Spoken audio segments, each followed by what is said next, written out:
Welcome friends. आज बात करेंगे डेंगू बुखार से कैसे बचना है, क्या तरीके होने चाहिए जिससे हम डेंगू बुखार से बच सकते हैं। डेंगू फीवर एक वायरस से होने वाली बीमारी है जो एडीज मच्छर के काटने से फैलता है। मच्छर किसी इन्फेक्टेड व्यक्ति को काटेगा, वहाँ से वायरस को दूसरे व्यक्ति में, हेल्दी व्यक्ति में डाल देता है और फिर ये बीमारी हो जाती है। डेंगू के साथ जो सबसे बड़ी समस्या ये है कि इसके लिए कोई एंटीवायरल मेडिसिन नहीं है कि जो देने से डेंगू का वायरस मर जाए। जैसे बाकी बीमारियां होती हैं, बैक्टीरिया है, प्रोटोजोआ है, फंगस है, या कुछ वायरसेस भी हैं जिनका इन्फेक्शन होने के बाद हम एंटीबायोटिक देते हैं, एंटी माइक्रोबियल दवाई देते हैं और वो ठीक हो जाता है। डेंगू के साथ ऐसा नहीं है। और दूसरा कि डेंगू की कोई वैक्सीन भी नहीं आती। तो ये बड़ी इंपॉर्टेंट बात है जानने वाली कि हमारे पास ना तो इसका इलाज है, ना तो बचने का वैक्सीन वाला तरीका है। अब डेंगू के साथ दिक्कत क्या है कि इसमें कुछ परसेंट लोग, जितना टोटल लोगों को डेंगू होता है उसमें 5% लोग को बीमारी थोड़ी खतरनाक होने की संभावना रहती है और उसमें से 2-3% लोग सीरियस हो जाते हैं जिनके अंदर आ, खून बहने की समस्या, प्लेटलेट कम होने से शरीर के अलग अलग हिस्सों में खून बहने की समस्या होना और कुछ केसेस में ब्लड प्रेशर का कम होने लगना, जिसको डेंगू हेमोरेजिक फीवर या डेंगू शॉक सिंड्रोम बोला जाता है। उसमें जान जाने का खतरा रहता है। इवन जो हम इलाज लेते हैं उसके बावजूद भी जान जाने का खतरा रहता है, इसलिए बचना बड़ा ज़रूरी होता है। मतलब इस बीमारी में मच्छर जो होता है वो ना काटे, वही सबसे इम्पोर्टेंट बचाव होता है। अभी मच्छर के साथ क्या है, इम्पोर्टेंट बात जानने वाली है कि एडीज का मच्छर दिन में भी काट सकता है और रात में भी काट सकता है। तो ज़्यादातर समय ये शाम के समय काटता है, ये बात हमें जानने वाली है। तो हमें दो चीज़ें करनी है, एक तो मच्छर ना पनपे, आसपास ना रहे, उसको मारना है, और दूसरा अपने आप को बचाना है। दो तरीके हैं। तो मच्छर कहाँ होता है, ये जो डेंगू फैलाने वाला जो मच्छर है एडीज, ये जो इंसानी बस्ती होती है उसके आसपास ही रहता है, साफ पानी में होता है, साफ रुके हुए पानी में। स्पेशली जो हम घर के आसपास अपनी चीज़ें जहाँ पे पानी स्टोर कर लेते हैं, जैसे कि कोई गड्ढा है, नाली है, कोई बर्तन है, कूलर है, गमले वगैरह हो गए, पुरानी कोई बॉटल रखी हुई, कोई टायर वगैरह रखे हुए हैं, ऐसी जगह में होता है। कोई दलदल कीचड़ में या जंगल में ये मच्छर नहीं पाया जाता, ये इंसानी बस्ती के आसपास होता है। इसीलिए तो डेंगू आजकल बढ़ता जा रहा है।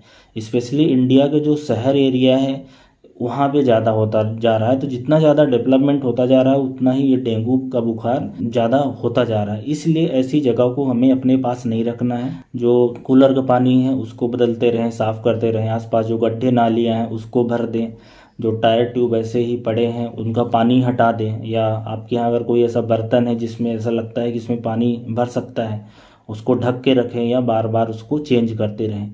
तो ये चीज़ बड़ा इम्पोर्टेंट जानने वाली है कि ये मच्छर शाम को काटता है और इंसानी बस्ती के आसपास रहता है।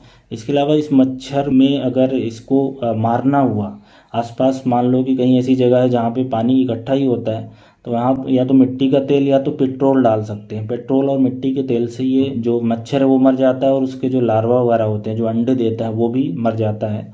इसके अलावा कुछ मछलियाँ आती हैं जो मच्छर को और उसके अंडे को खा लेती हैं, इसका भी हम यूज कर सकते हैं। दवाइयाँ छिड़काने की आती हैं जिससे मच्छर मर जाता है, उसका भी उपयोग कर सकते हैं।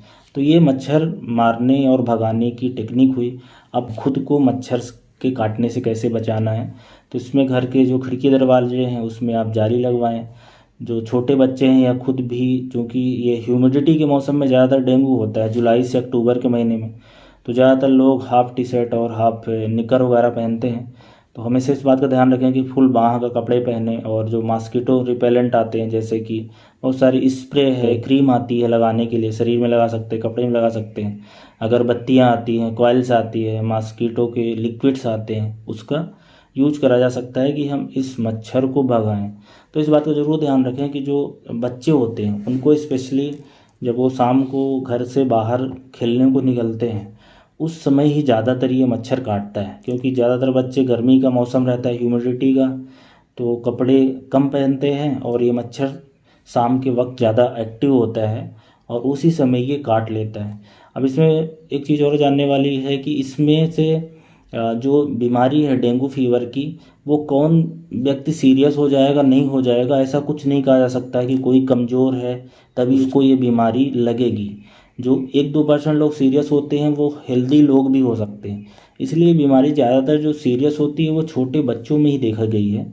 जो बच्चे होते हैं उनमें ज़्यादा सीरियस होती है, और ज़्यादा कोई कमज़ोर है कि ज़्यादा मजबूत बच्चा है इस पे ज़्यादा फ़र्क नहीं पड़ता। इसलिए बचाव ही हमारे पास तरीका है जिससे हम इस बीमारी से बच सकते हैं। और बचाव में चूँकि हमारे पास वैक्सीन है नहीं, दवाई है नहीं, तो सिर्फ मच्छर से ही बचा जा सकता है। इसमें ऐसा भी नहीं कर सकते कि हम अपने शरीर को बड़ा मजबूत कर लें, बड़ा स्ट्रांग कर लेंगे तो ये डेंगू का बुखार होगा और ठीक हो जाएगा। मैक्सिमम केसेस में डेंगू का फीवर होता है और अपने आप ही वो ठीक हो जाता है। थोड़ा बहुत हमें सावधानी लेना है कि पानी पीना है, बुखार की दवाई लेना है।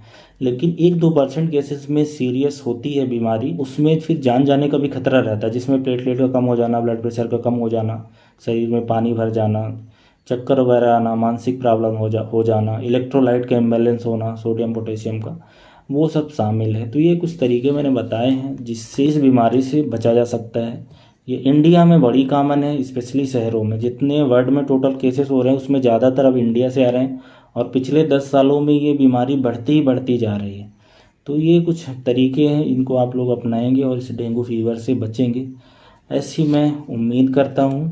और आखिरी में एक सबसे इम्पॉर्टेंट बात यह है कि अगर किसी के घर में किसी को डेंगू का फीवर होता है तो जिस व्यक्ति को है सबसे पहले उसको आप मच्छरदानी के अंदर डालो, क्योंकि वो जब इन्फेक्शियस पीरियड में रहता है, मतलब कि शुरू के 7 दिन जब उसके शरीर में वायरस ग्रो करता है, उस समय अगर उसको मच्छर ने काटा तो फिर घर के दूसरे सदस्य को भी दे सकता है। तो जो बीमार है शुरू के 7 दिन तो उसको मॉस्किटो नेट के अंदर सुलाएं। ये एक इम्पॉर्टेंट चीज़ जानने वाली है, इसको भी हमें करना चाहिए।